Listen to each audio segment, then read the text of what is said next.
To quote Chris Jericho, to quote him, AEW is never, ever going to run a show during WrestleMania weekend in the same town as WrestleMania, unless they own another wrestling promotion that they're running a show with under a different name. So we'll get into the semantics of that. Yes, a little bit of AEW, WWE tribalism for you. WWE, by the way, signing a massive TV deal in North Africa and the Middle East today. We'll break down the numbers on that deal. Plus, Ethan Page is staying with All Elite, and it looks like he could have some different things in his future as well.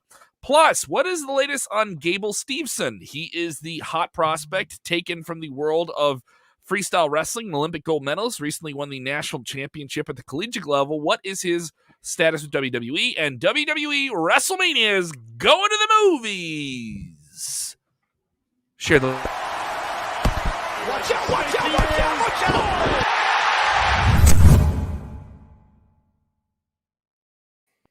Watch out! Watch out!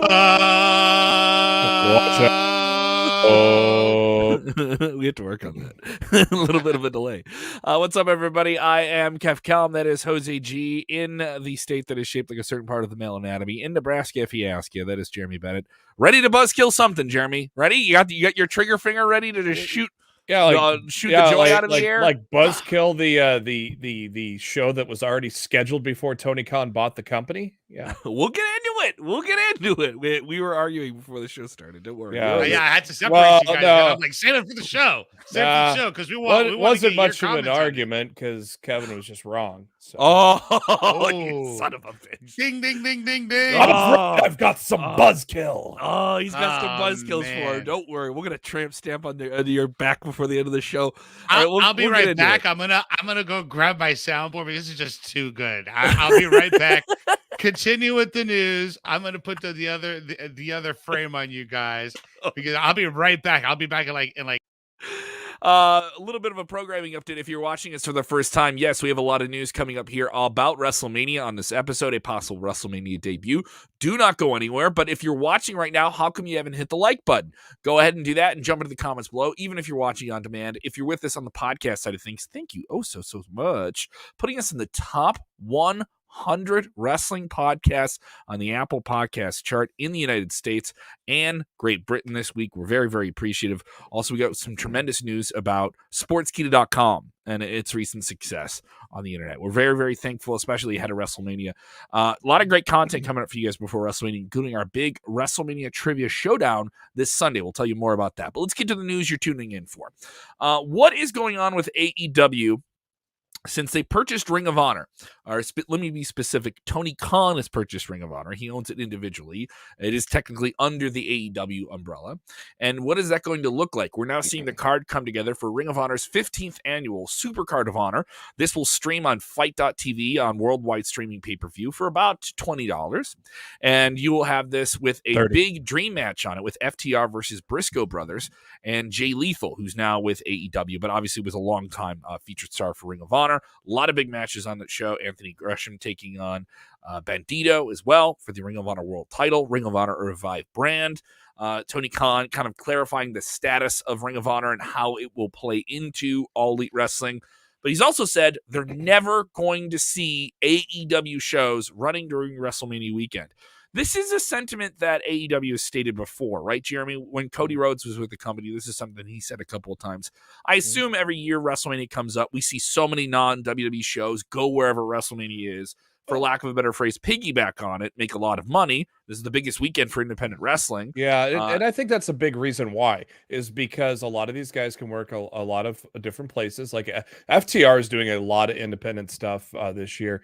I just saw, I can't remember what promotion, but coming up, I think at the end of April, FTR is going to take on the Wolves, Davey Richards and Eddie Edwards. So that's going to be, that's like a dream match there too. The Wolves, a gigantic tag team in Impact Wrestling. Davey Richards just re-signed with MLW for a long-term contract as well. This allows those AEW guys to get out and get more paydays, go to conventions, do signings, do WrestleCons. I think it's a great idea that that they don't run on WrestleMania, just for the simple fact that it allows these wrestlers to get an extra payday, actually a lot of paydays, because it's basically a week-long type of deal when you're down there.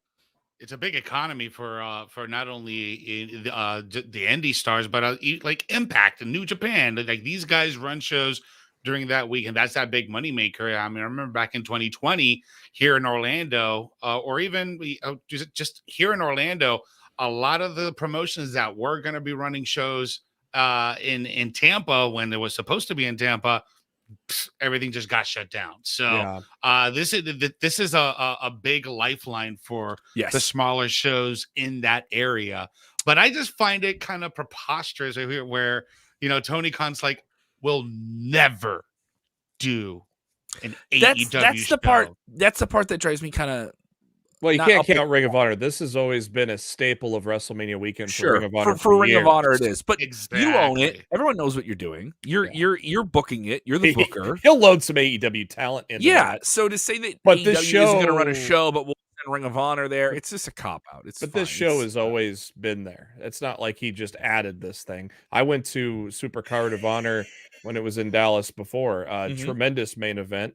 Adam Cole and Kyle O'Reilly in a chain match, which they brought that chain match over to NXT down the line too, which I thought was kind of a cool callback because Supercard of Honor before this year, you had to buy the DVDs. There was no real streaming of Supercard of Honor. I think they might have when Honor Club came you back. had an Honor Club. You had an Honor Club for the when I went. Oh, when you went. There was still you had to get it on DVD back then. So and another cool thing about that show was in the dark match, Keith Lee and Shane Taylor tagging before anybody knew who either guy really was, unless you were in the Dallas independent circuits. I could show my age by going to the first ever Supercard of Honor weekend. 2 nights in a row, Lance Storm taking on Bryan Danielson, Colt Cabana versus Homicide, with Homicide trying to pour Drano down his throat. How about Homicide pulling in a singles title again, man? NWA Junior Heavyweight. Yeah. Good for him as well. So a lot of different things going on WrestleMania weekend that aren't just WWE. So if you're heading down there, we're going to be down there. Some big events worth noting: the ad-free shows Super Show, which will be streaming on Friday night as well. That'll be in conflict with this Supercard of Honor show on Friday night. That will feature Jeff Jarrett, Jeff Hardy, Eric Bischoff, William Regal recently got added to that live podcast show, and Conrad Thompson. How does that coincide with what time does that go, considering you got SmackDown and Hall of Fame that night too? That'll be right on the same time that SmackDown is on. So there's going to be a lot of logistics that Friday. So you guys going to have to get the cloning machine out. I can tell you we will be covering both events somehow, some way. So we'll be looking into it. And a lot going on there. Yeah. Get the clones out. Yeah, at some point, the gym room. Come on, clones. Yeah, so we're talking about it here. And a lot going on with WrestleMania as well. Tickets moving quite well for the shows. Both shows are not sold out at AT&T Stadium, but they expect crowds bigger than 78,000 per night, which still would make it the largest professional wrestling show on the continent. Or in the world, for that matter, since the pandemic started. So a good thing for them. WWE making big moves here as well in the Middle East. What is the latest on this, gentlemen? This is a big deal that has some ramifications tied to lawsuits from a few years ago as well. We'll get into that, but tell me about this major broadcast deal brokered by WWE in the Middle East and North Africa. Yeah, so today, WWE and the MBC group, not NBC as the broadcast media group. This is another media group over in the Middle East, a media conglomerate owned by the Saudi Arabian government. They've announced a broadcast partnership that will reach audiences in the Middle East and North Africa. NBC's group video on demand streaming service Shahid will become the new home of WWE in the Kingdom of Saudi Arabia and the rest of the MENA region, according to Business Wire. The streaming service will host all premium live events and will broadcast Raw and SmackDown live.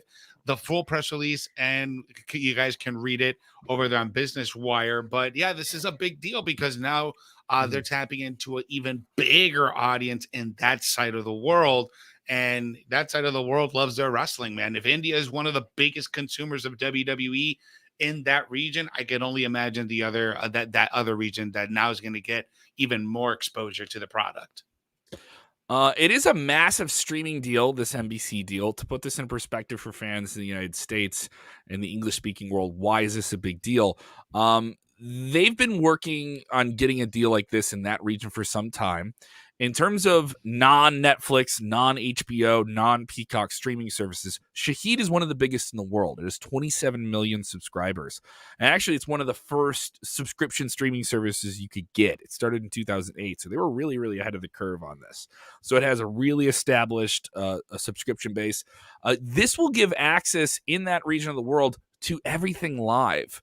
Sometimes they get them very delayed. They'll get an hour-long version of Raw. If you're upset about how long Raw is, they're getting an hour-long version of it, and they'll be able to still watch it live. They'll get all of the stuff you would get on Peacock as well. This tied into a lawsuit that WWE had to settle about a year and a half ago that was worth about $39 million in a settlement in terms of the previous broadcaster they work with. That broadcaster dropped all of their sports content, including WWE, not just limited to them. And that deal ended early. They pulled out of that deal early. That wasn't that some investors in the company and WWE, a publicly traded company, claimed that they weren't told about it, and it just spiraled into this whole lawsuit mess for them. And then on top of it, that was when WWE had some issues with the Kingdom of Saudi Arabia and holding up flights. They're still making a lot of money out there, so now they're making even more money in the region. Things a little bit more stable. And is this the Nick Khan effect here, Jeremy Bennett? This is the guy who's already brokered 3 different billion-dollar deals for WWE. Yeah, I would not be surprised if he was a big catalyst into this, because he's been a big catalyst in these type of deals. I think I wouldn't be surprised at all if he was one of the heads in that thing. Makes sense. We don't know the amount of money that WWE is getting for this.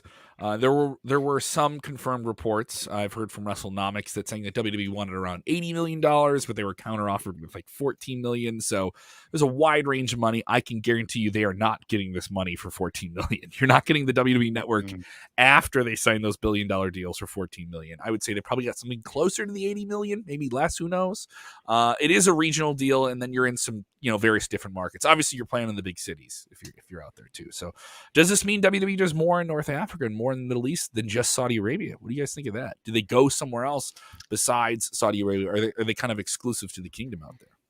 I mean, recently, as of like 2018, we started seeing more of these international shows from WWE. We saw that Super Showdown show in Australia, which I thought was a pretty good show. And we didn't see any more Australia shows. Obviously, COVID, had a major impact on that.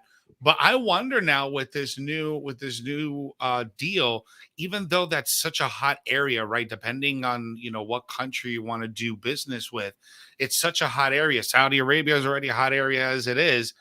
So it'll be interesting to see from a business standpoint what makes sense for them to do live shows in what country, especially with the current climate in that area right now. Yeah, it'll be interesting. Obviously, things are going to be opening up eventually. Things are getting better. Like our COVID risk dial went all the way down to green this week. Yeah. So things are getting better. Obviously, that's just north of Kofi's Kofi Kingston's home of Ghana. So that's going to open up the doors there. You also Kofi has been an ambassador and traveled to Ghana. Now maybe he could bring some shows there, even though it's not in that broadcast region. It's close enough. You could do a tour, and that opens the door to that as well. I'm all for WWE doing more international things that we can watch here in the United States. I've always found, as a diehard fan, like, what's the thing that you like to watch that like you haven't seen before? I always really like watching stuff from Japan and watching guys that wrestle here in the United States perform a different way. They pace it out a different way. I'm really going to look forward to, outside of this year's WrestleMania, in terms of what is WWE going to do? It's going to just pique my interest on paper. WrestleMania is always a show you want to pay attention to. The Royal Rumble. But that show in the UK in September in a stadium with those fans that sing on every different reaction and have that's a whole different crowd. That's a whole different energy. And they haven't had that in 2.5 years. And they haven't had that. They're going to be amped. They're going to do a tour here in the spring. We know they're going to announce something soon. We know they've designated that time in the fall for it. And it makes something big between SummerSlam and Survivor Series that's just not another show. This isn't going to be another show. So outside of the United States, internationally, I think WWE can do some huge things in Europe. They're obviously making a ton of money in the Kingdom of Saudi Arabia. What's to stop them from doing more big international shows quarterly? And the thing we heard last year is that WWE wanted to run 8 stadium shows in this calendar year. They haven't scheduled all of those shows yet. So are we going to get another? We're going to at least get another Money on the major Bank Saudi is already Arabia. one of them. Money in the Bank's already one of them. We know they're going to go to UK and run a stadium there. We assume we're going to see another show in Saudi Arabia before the end of the year, at least early 2023. So I mean, what else is left on the dock? We know in Nashville they're going to run a big house there as well. Royal Rumble was kind of a stadium show too. Royal Rumble was a stadium show as well. I was there. There's 44,000 people there. That isn't just another arena. So where are you going to run these big ticket destination shows? You have to start making something else and hit these other markets. I'm surprised they haven't done something in Mexico. If you want to do some big Mexico deals, if they wanted to run the Arena de Mexico, they could sell 100,000 tickets and make it a real attraction. And Latin America would eat that up. I'd love to see them go back to the Tokyo Dome. When they did that Tokyo Dome show, the Beast in the East show, that was such a great show. They'd have to have a massive card, Kevin though. Owens. Oh yeah. I mean, if they ran Tokyo amazing. Dome, they'd have to have a very, very special card. You know, like it's make one it thing a two night show. Yeah, to do another Wrestle Kingdom, right? Yeah, Kingdom Wrestling. They'll call it Kingdom Wrestling. There we go. Let's get into some more news about WrestleMania, and we'll get into that in a second. Ethan Page, though, we'll start off with him. He has reportedly signed an extension with All Elite Wrestling. What are the details, fellas? Fightful Select dropping some information here early this afternoon that Ethan Page has extended his contract. Fightful Select learned that he was only signed to the company in early 2021, but the deal, they reached a deal later in that year. Terms of the deal have not been yet disclosed. No word on actually when his original contract had ended up. But apparently, the way things looking, it looks like Ethan might have only signed a 1-year deal possibly at this point. But it looks like he's going to be signed on for a lot longer. Of course, obviously, you've seen him with Dan Lambert and, of course, Scorpio Sky Men of the Year. Very successful, of course, now with Scorpio holding the TNT title. A lot of rumors circulating that they may break up the Men of the Year, and it may start a feud between these two talented wrestlers. Good to see, though, Ethan, one of my favorites. It's good to see him stick around for a little while longer. An extremely talented guy who has an endless amount of personality and has not even scratched the surface in terms of having great matches in All Elite Wrestling. Yeah, great stuff and impacted some really, really unique character things there. I would say he's the most sports entertainment driven type of independent wrestler you could get. They wanted somebody like a Danhausen, like a big character. They need those in All Elite Wrestling. They need guys that can really cut a promo and stand out on their promos because they have a lot of great wrestlers. Page is the other end of the spectrum for them. He is sizzle before you even know he's steak, and he's a whole lot of steak. Yes. I also think they've underutilized him. I mean, they've used him in some key things here and there, but especially for the past few months, it's going to happen. You have a deep roster of talent, so people are going to fall through the cracks. The pairing would, I mean, Dan Lambert's great, but they didn't really need him because both guys are really good on the mic by themselves. So they didn't really need Dan Lambert for that. They probably need to find a different way to involve Dan Lambert. Of course, you got Paige Van Zant now, who is going to be officially signing or has officially signed with the company. I think they should go a different direction from Dan, even though he's great. They're great together, but they don't. Ethan and Scorpio probably being held back because he's their manager right now.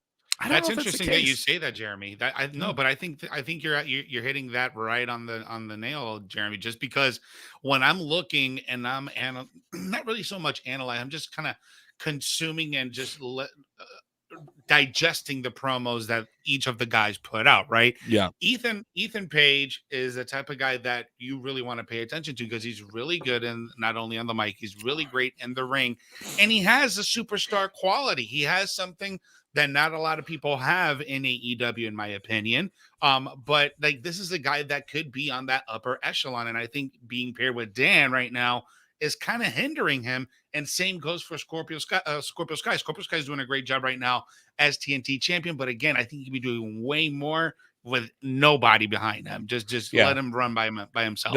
The pairing works because Dan's great and Ethan and Scorpio are great. The pairing works, but it just wasn't needed. Okay.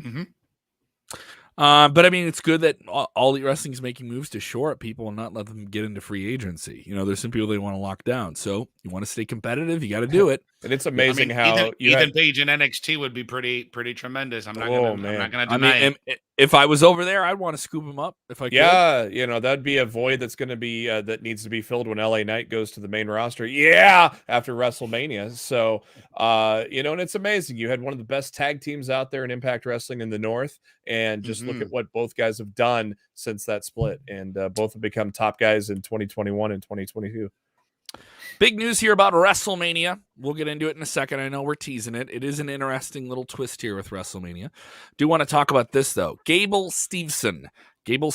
He is the big acquisition from the Olympic sports world, an Olympic gold medalist in wrestling. He has recently won 2 big-time Big Ten collegiate championships, and just recently won the Division I championship for the second time. Left his boots on the mat. That is a sign that his amateur wrestling, freestyle wrestling days are done. His professional wrestling, show entertainment, sports entertainment career has begun. He's been under contract with WWE since August of last year. A lucrative deal that's going to lock him in for the first few years, and he's one of the first big wave of collegiate recruits that WWE is trying to get here with their Next in Line program. He has been training to wrestle. There's been some reports that he could be debuting at WrestleMania. Then he tweets out that he's going to be at WrestleMania. Oops. And then he deletes the tweet. We covered that. What's the latest update on Gable here? Speaking with Ariel. Go ahead. Yeah. You go ahead, Jeremy. You go ahead and speak. I'm going to go ahead and get it ready for you. Thank you, buddy. Speaking with Ariel Helwani on his MMA show, they talked about several different things, but did mention his interview skills. And Steveson said, "I've just been watching how people talk. I like how Roman Reigns talks. He's so productive and strong with his words. He's one of a kind spokesman. I look at a lot of interviews online, how celebrities talk and how they take things off of them and put it on people to congratulate themselves, but making sure that everyone gets the love on them too. It's been a hard thing, but I think I'm really good at it. So it'll be real interesting to see kind of how he does initially on that promo. He's also been getting a lot of advice from Paul Heyman, and he calls Heyman a wizard. There were times where he would tell me certain things to spin to make an attraction bigger than it should be. He's so smart and a genius at what he does. If you see him with Brock or Roman Reigns, he's perfect. His character is amazing. And one more thing that he did mention off of that interview, he is not ruling out a return to wrestling on the amateur side with the Olympics in 2024. He did state in the same interview, I'll start the day WrestleMania hits or after that. I mean, I don't know. Like, my exact start date is in the middle of April, so they're letting me finish school. They're letting me do my thing, and then Monday Night Raw will either come really soon or shortly after that. But I'm planning on getting on TV and getting in the ring really, really soon. Probably the next right after WrestleMania. He'd be a great call up for WWE if he's ready. But another thing is, we haven't seen this guy wrestle a pro wrestling match. It's a real test. Obviously, the world he's from has proven to be a great pipeline for wrestling for many, many decades. Lesnar, Shelton Benjamin, Angle, go on and on and on, right? But it's a whole other thing when those lights come on. It's a whole other thing in this light. Yeah, I mean, with Angle, you realize how quickly he did ascend. He did have a little bit of wrestling, though, prior to going with WWE. Gable is, boom, here you go. So this is really the first true guy coming in, jumping the line with nothing but and it promise. Isn't a one-time deal. This isn't like a Lawrence Taylor athlete comes in, does one match. A Floyd Mayweather comes in, does one match. What we're going to see with Logan Paul or Johnny Knoxville or something like that. Not even really what you're going to get with Pat McAfee, where he's done a few matches and stuff like that and done impressive things. We've never seen this guy. But is he a physical dynamo? Yeah, he's like 6'3", 260 pounds, doing backflips with ease. Has really great mobility, very versatile in the way he moves his body. I could see him doing some impressive things. And you need somebody like that who's a heavyweight who can move. He has Brock Lesnar type energy is the best way I would describe him physically. I'm not too worried about it, to be honest with you, Kevin, because if WWE felt the need to draft him to Monday Night Raw, they see that he's probably going to be a mega star. So I'm not worried about it. I think he's going to be like Angle, where he catches on to it really, really quickly. And he might surprise us, and if it not, then I'm wrong. He's going to be at Mania, apparently, that he let out of the bag. So it's going to be real interesting to see where they fit him in on his initial stint on the main roster. Mm-hmm. Some fans just thinking he's going to be a great wrestler. Hope he gets pushed well and see where things going. Some people already making dream matches for him. They want to see him go against Otis. We're going to have Chad Gable versus Gable Steveson. Is going to be who will be the one true Gable? That type of thing. The Battle of the Gables. Dude, that was so over on Raw when he came out and got that promo. He was. Kevin Owens may have gotten the most heel heat of the night on Monday Night Raw in Chicago, but after him, thank you. After him was Chad Gable. We got some big WrestleMania news. They're going to the movies. This is interesting. Fathom Events is a company that streams to movie theaters, kind of like the old closed circuit model. They've been doing events from the Lyric Opera Company. They've been doing events from all the different Prime theaters, live Broadway shows. They've done these where they stream them live to movie theaters around the country. This is something that's been in Canada for the last 20 years, but for whatever reason, WWE never really adopted that model in the United States and did away with it a few years ago, really, when the network got up and going. But now you're going to have an opportunity to do this in every state in the United States except Texas, obviously, because they're hosting WrestleMania and they want the most fans to go there. You will be able to witness both nights of WrestleMania in a movie theater. We don't know the exact price point, but I've been to things like this before where they do like live premieres. I went and saw like a live Red Hot Chili Peppers concert like 8 or 9 years ago. It'll be more than your average movie ticket. I wouldn't describe it as like an extreme amount. This isn't like you're going to be paying the same amount you would to go see like an arena level ticket price, like if you were there live in person. Yeah. So Fathom's really good. I've used them before. With the Christian Bale trilogy, when the third movie came out. They'll do those big special package deals together. Fathom had a deal for all three movies, watch them in a row, and then and at midnights when the new movie premieres. And Fathom really does some good stuff. Yeah, they also do really cool stuff with anime movies too. I remember a few years ago when the last Dragon Ball Super movie came out, I went to go see that, and they did a triple feature. So you saw the first, the Battle of, if you follow Dragon Ball, it was a Battle of the Gods, and then the Resurrection of Frieza, and then Dragon Ball Super Broly. So for the big Dragon Ball fans, you paid whatever was on Fathom, and it was great. So I think this will be cool. I think this is going to be great. Get a bunch of your friends. Head on to the movies if you're not going to be in, because you're not going to be able to do that in Dallas. You're not going to be able to do that anywhere in Texas. And it does seem like a fun way to take it in because you'll be around wrestling fans. You'll be obviously if you're buying a ticket, you're a fan, or you want to check it out, and it is an interesting way to take it in.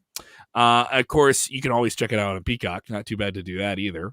So we'll see how this plays out because it isn't like you're paying $50 on pay-per-view, So. And if there was one WWE show you wanted to move back behind the pay-per-view window, it would be WrestleMania, right? You could do that. So it is interesting. We will have a ton of WrestleMania content for you in the next week or so, leading up and through the weekend in Texas. Starting this weekend right now. Starting this weekend, we will have our WrestleMania Trivia Showdown, a triple threat. Robert DeFelice will come over from Fightful, and he will take on the three faces of SP3.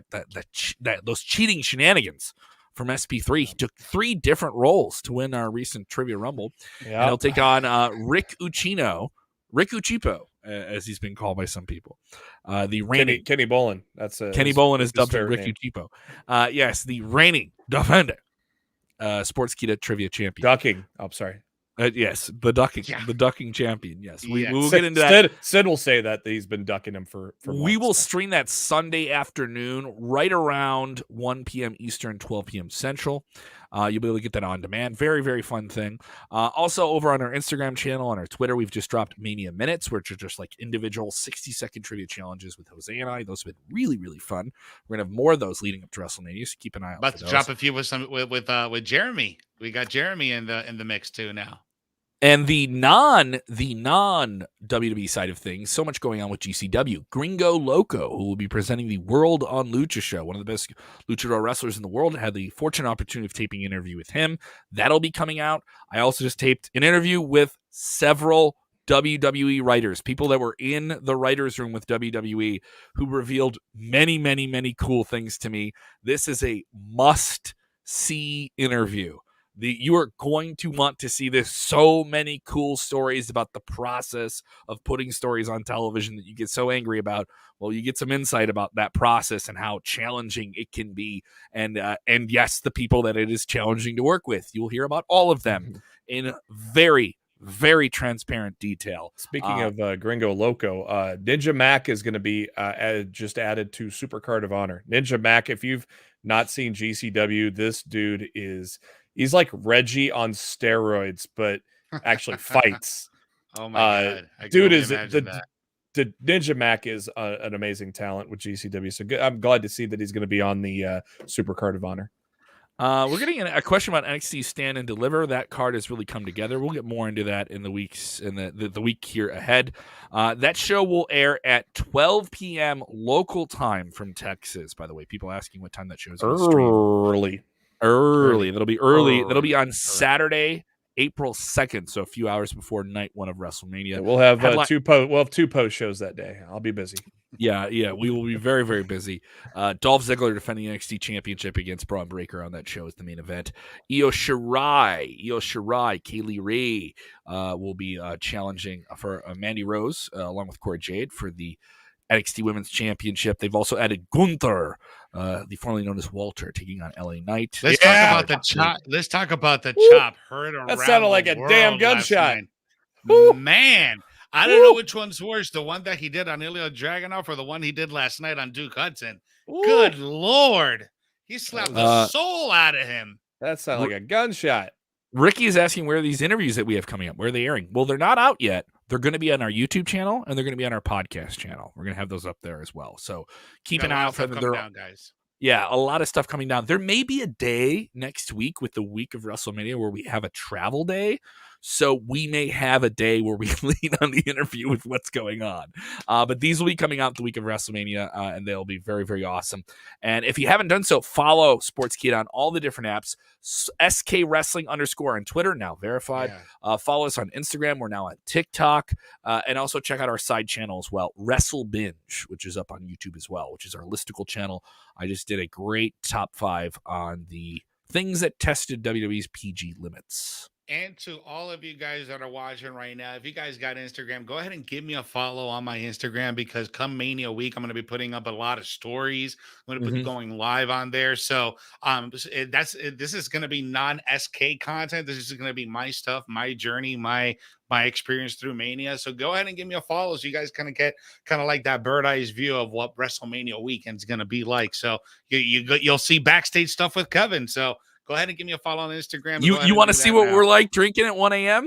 we're gonna show you. We're gonna do some stuff, so we'll see. Oh, we're gonna do that, guys. Crawl in the desert before the end of the weekend, man. Let me tell you, it's gonna be something. If you haven't done it, calm down, just relax. Jeremy and I will argue about whether or not AEW is running a show on WrestleMania weekend. It doesn't really matter. He'll tell me I'm wrong. Right? I'm wrong. Jeremy, am I wrong? It was already set before Tony bought it, so you're wrong. Yeah. Just calm down and do this one thing that's really important. What's the most important thing you have to do when you watch wrestling, guys?